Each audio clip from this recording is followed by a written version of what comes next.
Hello everyone, I am Hanumat Singh Lodhi and welcome to in my YouTube channel.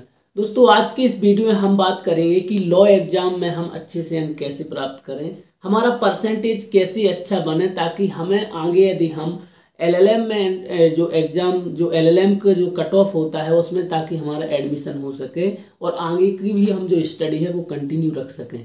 इसके साथ साथ जब आप एलएलबी कंप्लीट कर लेते हैं अपनी, तो कई ऐसे एग्जाम हैं जहाँ पे 60% की आवश्यकता होती है।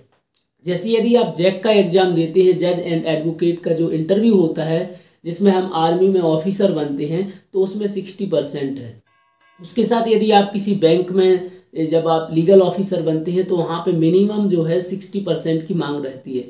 तो आपका लॉ में कहीं ना कहीं परसेंटेज भी अच्छा होना जरूरी है, तभी आप कहीं अच्छी पोस्ट पर जा सकेंगे।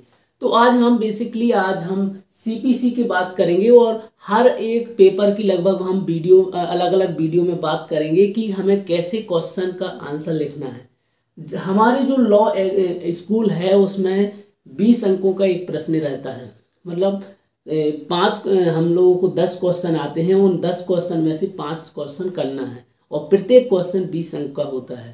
तो इस प्रकार मिला के टोटल 100 हो जाते हैं। तो जैसे कि ये हमारे सामने पहला एक प्रश्न है कि डिग्री की परिभाषा, इसकी आवश्यक तत्व, प्रारंभिक तथा अंतिम डिग्री में अंतर, कब कब कोई भी डिग्री है जो अंतिम बन जाती है। तो एक क्वेश्चन में आप देख रहे हैं लगभग 4 क्वेश्चन छिपे हुए हैं। तो इस क्वेश्चन को हमें कैसे अच्छा आंसर लिखना है, तो सबसे पहले जब आप कोई भी क्वेश्चन को लिखते हैं तो सबसे पहले आपको एक रूपरेखा बनानी है। पहला जो पेज आपका रहेगा वो रूपरेखा का रहेगा। जैसे कि सबसे पहले जब आपकी कोई उत्तर पुस्तिका है, मान लीजिए कि ये आपकी उत्तर पुस्तिका है, तो आप पहले पेज में क्या उसमें आपकी इसमें सारा आपका रोल नंबर है, सारी चीज़ें, सब्जेक्ट, स्कूल नेम, डेट सारी भरी जाती है। उसके बाद एक पेज आप छोड़ देते हैं, यहाँ पे आप रूपरेखा डालेंगे। रूपरेखा डालने के बाद ये जो आप पॉइंट लिखेंगे, सबसे पहले जैसे इसमें सबसे पहले आपने क्या लिखा, परिचय लिखा।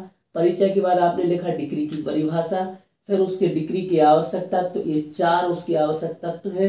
उसके बाद प्रारंभिक अंतिम डिग्री की परिभाषा, फिर कोई डिग्री कब अंतिम बन जाती है वो, फिर लास्ट में लिखना है आपको उपसंहार, मतलब कंक्लूजन। तो ये आपका क्या हो जाएगा, एक पेज हो जाएगा। उसके बाद दूसरे पेज पे जब आओगे तो उस दूसरे पेज पे आपको लिखना है परिचय। परिचय लगभग आपको 1 या आधे पेज में कंप्लीट करना है। कोशिश करें कि परिचय में लगभग 1 पेज भरा जाए।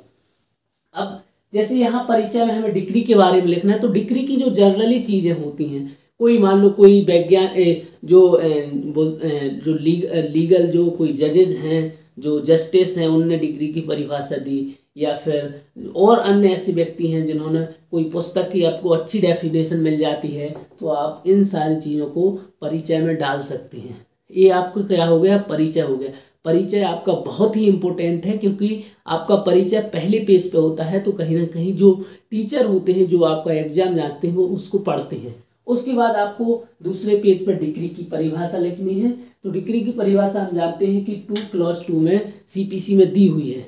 तो आप कोशिश करें कि डिग्री की परिभाषा बहुत अच्छे तरीके से लिखें, जैसे ही हमारी सीपीसी में उसकी डेफिनेशन दी है आप कोशिश करें कि उसको वैसे का वैसा एग्जैक्ट आप लिख सकें। और इसके साथ यदि कोई जजमेंट है सुप्रीम कोर्ट का या किसी हाई कोर्ट का, कोई बहुत ही इंपॉर्टेंट जजमेंट है उसके रिगार्डिंग, तो आप उस जजमेंट को भी लिख सकते हैं। और ये चीज़ लगभग आप 1 पेज में लिखें। उसके बाद यदि हम बात करें कि डिग्री के आवश्यक तत्व, तो डिग्री के आवश्यक तत्व मैंने यहाँ पे लिखे हुए हैं 4 लगभग हैं जो डिग्री के ये आवश्यक तत्व हैं। जैसे न्याय निर्णय की औपचारिक अभिव्यक्ति, उसके बाद अधिकारों का निर्धारण, निश्चायक निर्धारण, ये सारी चीज़ें हैं जो वो एक डिग्री की जो आवश्यक तत्व हैं, तो इनको लिखें। और ये लगभग आपको ये जो डिग्री के आवश्यक तत्व हैं लगभग 2 पेजों में होना जरूरी है। इनको आप कोशिश करें कि 2 पेजों में लिखें, और हर एक पॉइंट को लेके, अगर आपके पास न्याय निर्णय है और इसको लेके आपका कोई जजमेंट है, तो आप हर एक आवश्यक तत्व के पीछे एक जजमेंट सुप्रीम कोर्ट का डाल सकते हैं। उसके बाद हम देखते हैं प्रारंभिक एवं अंतिम डिग्री की परिभाषा। तो प्रारंभिक डिग्री की परिभाषा क्या है, अंतिम डिग्री की परिभाषा क्या है, ये सारी चीज़ें आप, और इसके साथ साथ कोई आपके पास अच्छा जजमेंट है सुप्रीम कोर्ट का, तो प्रारंभिक डिग्री की है, उसके बाद अंतिम डिग्री है, इन सभी में आप एक एक जजमेंट लिख सकते हैं। और लगभग इसे आपको 2 पेजों में ख़त्म करना है। उसके बाद हम बात करते हैं कि कोई डिग्री कब अंतिम बन जाती है। ये है ना, डिग्री कब अंतिम बन जाती है, तो आपको लगभग ये चीज़ है जो लगभग आपको 1 पेज में लिखना है। उसके बाद हम देखते हैं उपसंहार। उपसंहार में आपको यहाँ से लेके यहाँ की सारी जो छोटी छोटी चीज़ें आपको लेके सब एक कंक्लूजन लिखना है, और लगभग कंक्लूजन आपका 1 पेज का होना चाहिए। इस प्रकार आप मिला के आपके 8 से 9 पेज हो जाएंगे। अब सोचिए, जब आप एक क्वेश्चन के 8 से 9 पेज लिखेंगे तो आपका जो आंसर है कितना अच्छा लगेगा, और जो टीचर है वो आपको अंक 20 में से 15 या 16 उसको देने ही पड़ेंगे, क्योंकि 9 पेज किसी क्वेश्चन को लिख रहे हैं आप, बहुत बड़ी चीज़ होती है। तो यदि आप इस प्रकार आंसर फ्रेम करते हैं तो मैं आपको गारंटी देता हूं कि आपको बहुत अच्छे अंक मिलेंगे। बस आपको इन चीज़ों का ध्यान रखना है, पॉइंटों में सारी चीज़ें लिखना है, क्योंकि कई बार टीचर के पास टाइम नहीं होता है, तो आपको वो सिर्फ मान लीजिए उन्होंने रूपरेखा की, हाँ रूपरेखा, उन्होंने परिचय लिखा, डिग्री लिखी, डिग्री बाद इन्हीं को जांच के भी कई बार वो अंक दे देते हैं। तो आपको अच्छे से रूपरेखा बनानी है, उसके बाद पूरी चीज़ें आपको बहुत ही सिस्टेमेटिक तरीके से लिखना है, और यदि आप ऐसा आंसर लिखते हैं तो मैं आपको गारंटी देता हूं बिल्कुल आपको अच्छे अंक मिलेंगे और आपकी लॉ में अच्छी परसेंटेज बनेगी।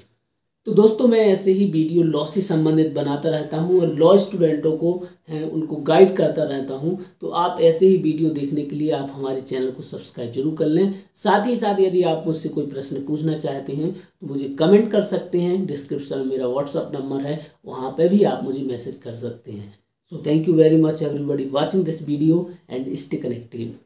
Subscribe now and press the bell icon. Never miss an update.